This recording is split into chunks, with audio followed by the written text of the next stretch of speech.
Theaster Gates, welcome to the show. Thank you so much. You have this beautiful phrase that I think of as a kind of metaphor for imagination. You talk about the possibility of life within things. How do you find that life? Well, it's interesting. So often the life is right up under our noses. And what I've learned from Shintoism is that there's a power. There's power, there's life within things. Wood, trees, water, a rock, right? If you respect that life, maybe it means that you have to work to care and to protect and preserve that life. I feel like there are moments, like with the Stony Island Arts Bank or other projects that I've done, where when it's dead, it's a reminder of the failures of culture to invest in a thing. But when it's alive, it's like a testament to what's possible when collective people believe in the power of regeneration. The work that you do on the south side of Chicago has been to find, I think, the meat on the bones, that have transformed spaces that were underinvested into spaces for artists to live and artists to show, and places to watch movies and places to listen to music and places to show collections. Did you find that your imagination was listened to and respected by others? Did people disbelieve that you could remake these spaces this way? Well, let's look at this over a course of years. When I moved to my neighborhood in 2006, to the Grand Crossing neighborhood, things were interesting. It was a normal neighborhood adjacent to the University of Chicago where I had just taken a job.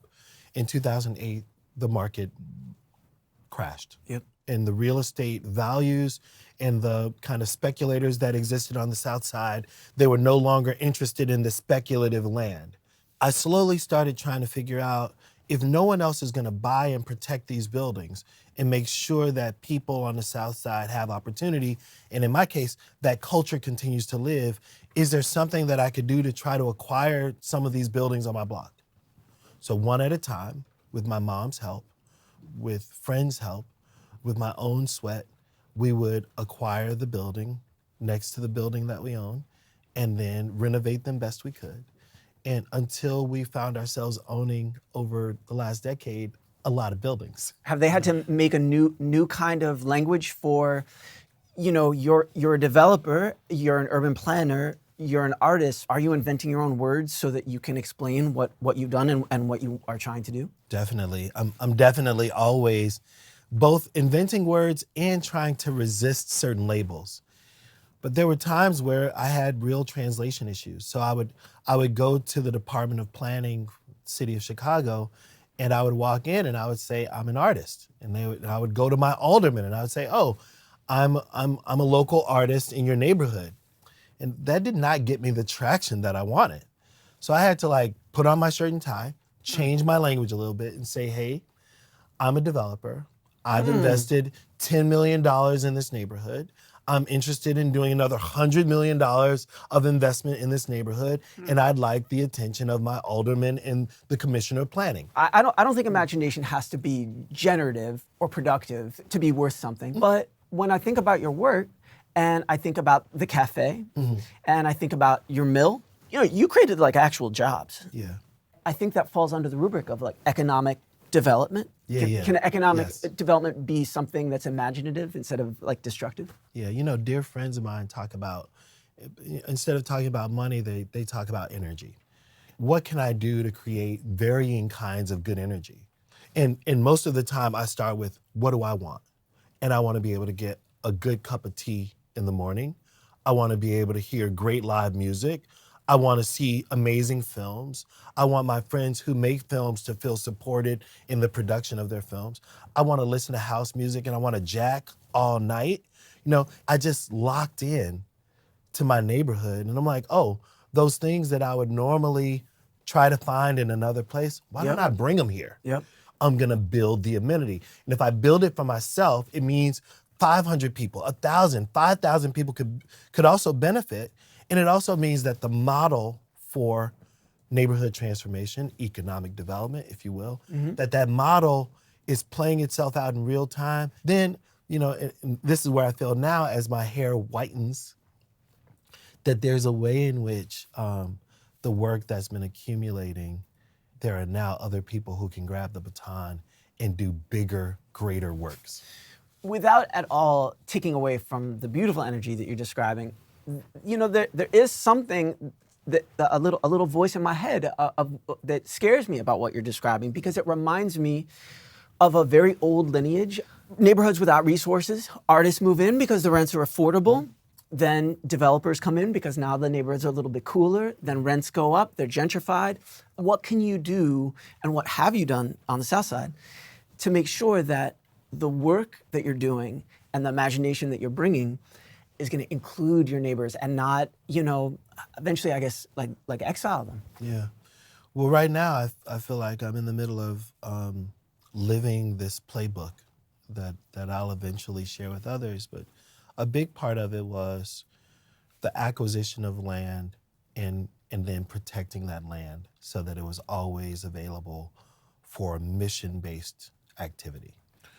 Wildlife happens, and change happens in cities that will have 500,000 square feet worth of residential space, 2 million square feet of commercial and cultural space. 2 million? That will protect, when this thing is over. Theaster, if you're talking on a scale of millions of square feet, I feel so sure that there have to be capitalists listening to this who are going to be calling you up and trying to say, these nonprofit investments you're making, you're a fool. You should be making money from this. Do you get calls like that? Well, I would go back to this issue of the life and things. I think that one way of reading death is when a neighborhood has been underinvested in. Another way of reading death is when the fabric of the neighborhood has been forgotten and it's been replaced with gross reinvestment and redevelopment. The death of cities is not just the problem of gangs and violence.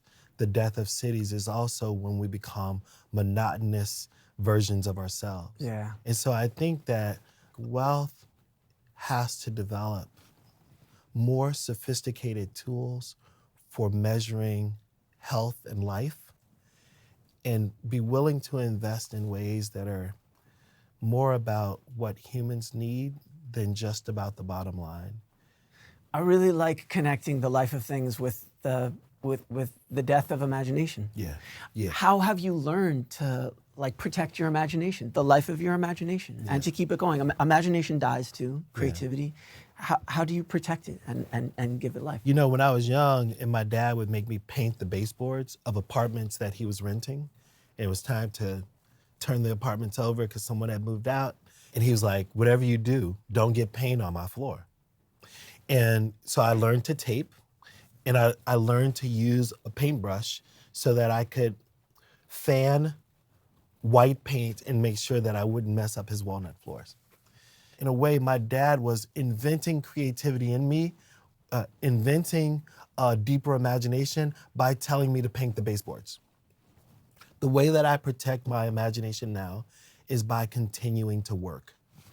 That everything I do, I'm trying to find good solutions for complicated problems. What are you going to do next? I mean, what are your dreams, and what does your imagination tell you about what the future holds, and why, what's stopping you from doing it right now? Well, maybe this goes back to Buddhism. I'm thinking about how to, it's been about 15, 20 years of building, and I feel like right now I'm preoccupied with how to give it all away, how to let go of this tight hold that I've had on development, and imagine it as a kind of long-term, durational performance.